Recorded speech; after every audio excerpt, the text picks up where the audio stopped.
Sean Myers now joined by Matt Basciano, the head coach of the Greater Latrobe Wildcats baseball team, as his team begins the 4A postseason momentarily. And first off, Matt, congratulations. Another section title. I know that's a major accomplishment. What is the significance of that for you and the team? Sean, it's just great for the kids. It shows all the hard work they put in through the off season. It truly does pay off. I could not be more proud of them and the work they put in and winning that title. And in getting that title, I know you have often said that you credit the teams that came before them, even going back to the 2021 version, kind of setting the foundation. Why is it so important for teams each year to continue to build upon that foundation and take it one step further like this year's team did? Yeah, I always do. I go back to those previous teams and the seniors. My seniors are year in and year out are the leaders, and they look to the year before and what they did, and they learn and grow, and they want to take that foundation, like you said, and take it one step further. And these guys, they have their mindset, make a deep run in the playoffs, take it that next step from last year. And talking about your seniors this year, you have some guys who have been playing key roles for multiple seasons now. I think back to Eric Batista. I think even as a sophomore, he was a big-time contributor. When you think of this senior group, what stands out about them and what makes them special?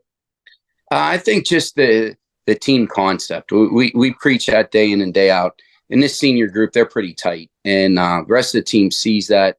And it's not one single guy or player. It's a team mentality. One guy's hot one day, he may slip a little bit, and it's the next guy up. And they just don't want to let each other down. They want to keep going, and it's that heart, that team concept that they have that makes them so successful. You talk about the chemistry and the right mindset, the selfless mentality. As far as on the field, what do you think the best strength of this year's team is? I just think the whole team. Some days maybe the pitching isn't there, so the defense really steps up and we get timely hitting. Maybe the hitting isn't there that day, and the pitching and defense really step up. I don't know that it's one single thing. And when I say it's a true team mentality, I really mean that. From the players to the core on the field to the bench, they're just one tight-knit group, and they truly believe in the team mentality. Mentioned before that you won the section title, really won it going away. You had 9-1 record. I think the next closest teams were 6-4. And yet when the seedings come out, you get the number 5 seed in this bracket. How did that align with what you maybe had anticipated it would be?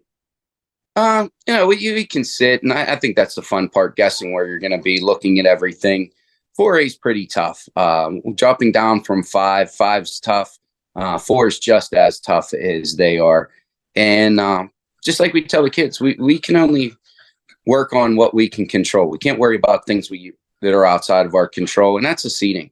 The playoffs, every team's good. And right now our focus is solely on Kiski.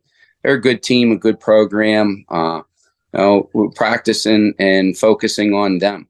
We don't worry about the seeding. We don't worry about where we are, just who we have to play. And right now that focus is Kiski. And talking about the Cavaliers, what stands out about their team and what will you have to do to move past them?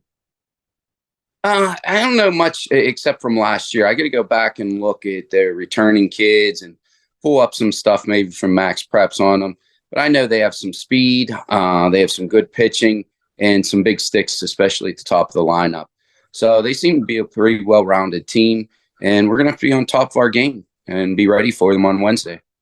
And lastly, I know that you probably don't want to tip the cap to yourself all that much, but you have guided a team to WPIAL and state gold in the past. So entering the playoffs, even if it's new for your players, it's not new for you. How does that maybe help that you've been around and been through this for many, many times as the head coach? It's more like you said, the kids. This is the third year in a row that crew's been in the playoffs. You'd mentioned Batista. There's a couple guys that were there as sophomores, and we made it to the quarterfinals. Last year, the majority of the guys were with us. So it's more their experience and getting to that awareness of what the playoffs bring. The fields, shortened IO, different things like that. So I think going in right now, and we had a practice today, it was pretty good. These kids are ready. They're ready to get going. They're familiar with the playoffs. and they keep playing like they have been and stay together, I like our chances going in. Well, Matt, thank you for doing this once again. I always enjoyed talking to you. Good luck in the postseason. Appreciate everything, Sean. Thanks very much.